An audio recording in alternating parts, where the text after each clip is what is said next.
All right, and President Biden is working to get his infrastructure deal with a bipartisan group of senators back on track. While announcing the deal on Thursday, Biden also made it clear that Democrats would work on a second infrastructure package to be passed through reconciliation and then signed in tandem. That angered a number of Republicans, including Senator Lindsey Graham, an original supporter of the deal, who told Politico if he's going to tie them together, he can forget it. I'm not doing that. That's extortion.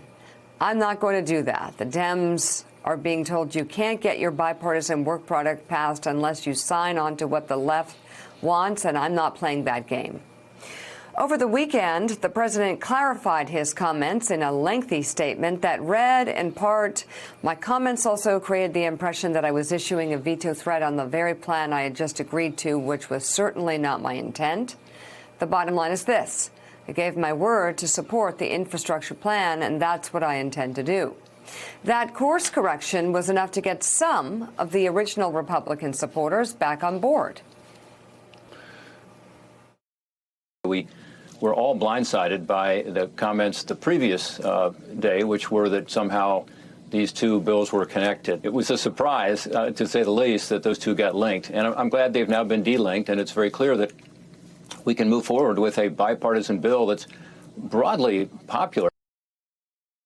I do trust the president, and he made very clear in the much larger statement that came out over the weekend, carefully crafted and thought through piece by piece, that if the infrastructure bill reaches his desk and it comes alone, he will sign it. We were assured that the two would not be linked. Yes, the human infrastructure, if you will, as they call it, would be pursued, but the two would not be linked. If you sync both, we lose the advantage of that which is in our hand, which is this infrastructure bill.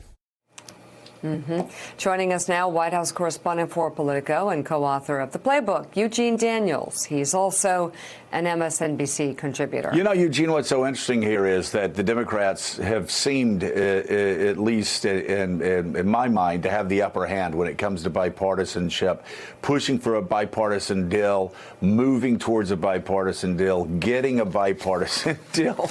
And then as soon as they get it, man, they give the Republicans high ground. It's hard to explain exactly why we had the events change the way they did, but the president's cleaned it up, even if all of the president's men and women have not cleaned this up.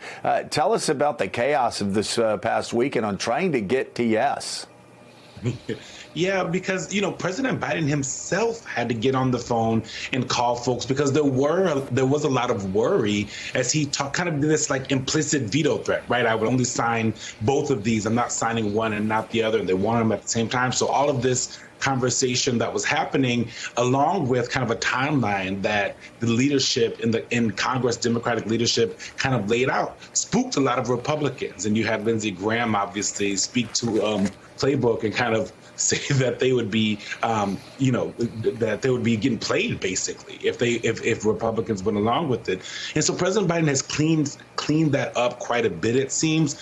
And the reason that there's, like you said, there is a lot on the plate. The Democrats have the upper hand because infrastructure is extremely popular, right? Any human can go outside, probably on their street in this country, and see a pothole, see something that needs to be fixed when it comes to infrastructure. So Republicans do want to get a deal here because even though they've been fighting and perhaps have promised to stop this administration, infrastructure, if you get those roads and bridges done in your district, in your state, that's still going to sell a lot for 2022. And people still have to get reelected. So they know that if there's anything they're going to do with this president, it's going to be this infrastructure bill. Yeah, and so President Biden cleaned things up this past weekend. Republicans went on Sunday shows and said, okay, I'm fine. Okay, I trust the president. And then the White House's Cedric Richmond went on Jake Tapper this weekend and said this. Can you just clarify for once and for all, Biden will, if it happens that the bipartisan infrastructure bill lands on his desk on its own, I understand that's not your preference, but if that were to happen, he would sign it, yes or no? Well, look, I don't think it's a yes or no question. This is what I think it is. People have underestimated President Biden since day one. We passed the rescue plan. We're going to pass the jobs plan, and we're going to pass the American Families Plan.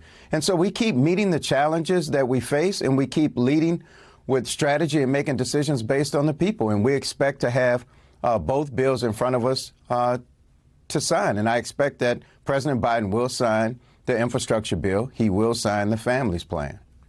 So he's not going to commit to signing the infrastructure bill if it lands on his desk on its own. It has to come with the other bill.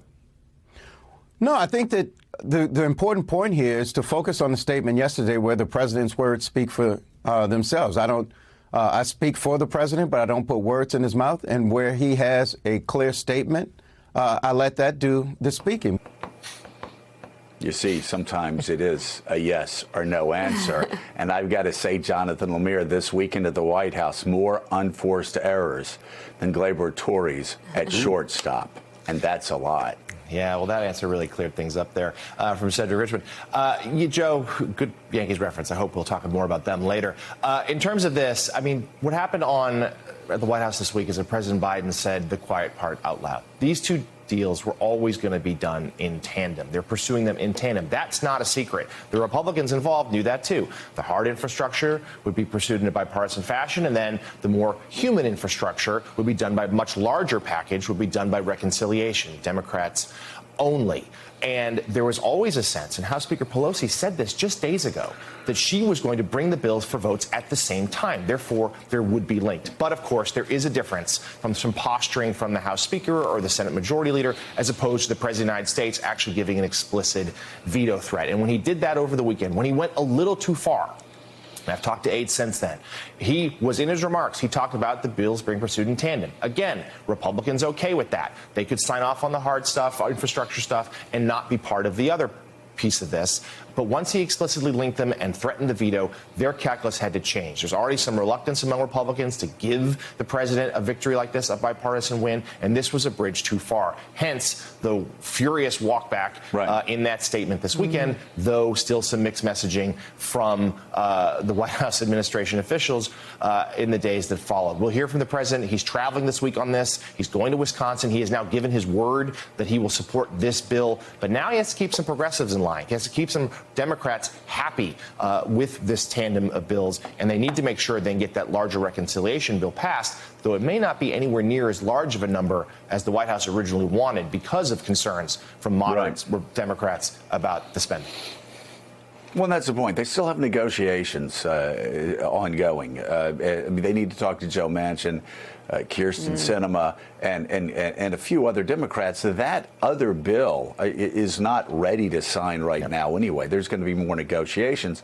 But boy, the White House needs to clean up what Cedric Richmond said yesterday. There can't be any ambiguity. There can't be any linkage. If they want to get the bipartisan bill done. These Republicans are out, basically out enough as it stands. So they need to clean that up before they start worrying about this other infrastructure bill, Eugene, because, again, Joe Manchin, Kyrsten Sinema, and 3 or 4 other Democrats are not going to sign on to the soft infrastructure bill as is. Democrats and progressives still have a ways to go before they get to a final number on that, right? No, absolutely. You have Bernie Sanders, budget chairman, saying $6 trillion, right? You have the number that President Biden put out for this human infrastructure at around $3 trillion, and Joe Manchin saying he can go $2 trillion, right? So we have some numbers that they are playing with. And it's clear, and you mentioned Manchin, Sinema, and those others, because it's important, and I keep repeating this, and you guys we've talked about it on this show quite a bit, is that Manchin and Sinema continue to serve as proxies for other moderate Democrats who are much quieter about some of the things that they have issues with, right? The amount of spending, even some of it, whether what infrastructure is, right? We had that conversation for weeks and weeks at the beginning of this process. Most Democrats have gotten on board, but they're still trying to figure out what they do with this care infrastructure. So the conversation within the party is what's going to be interesting to watch as they work on this reconciliation bill while this bipartisan deal is still kind of being mapped out, because we have a framework on the latter, and on the reconciliation bill, there's still a lot going on, a lot of people that want some things in. And progressives have said that they want it to be huge and big, and if not, then it doesn't matter. And you have members of the House, people like Alexandria Ocasio-Cortez, who say, you know, if we don't go big, it doesn't matter. What's in there really does matter. And so both Nancy Pelosi, Chuck Schumer, and even President Biden, they're all going to have to do a lot of massaging within the party to make sure folks are comfortable with this, because they don't have a lot of time left to get this reconciliation bill done. And, you know, by the time we're in January of next year, which seems like a long time from now, but it's not, you know, people are going to be moving to the midterms, and that the work in D.C. is going to halt.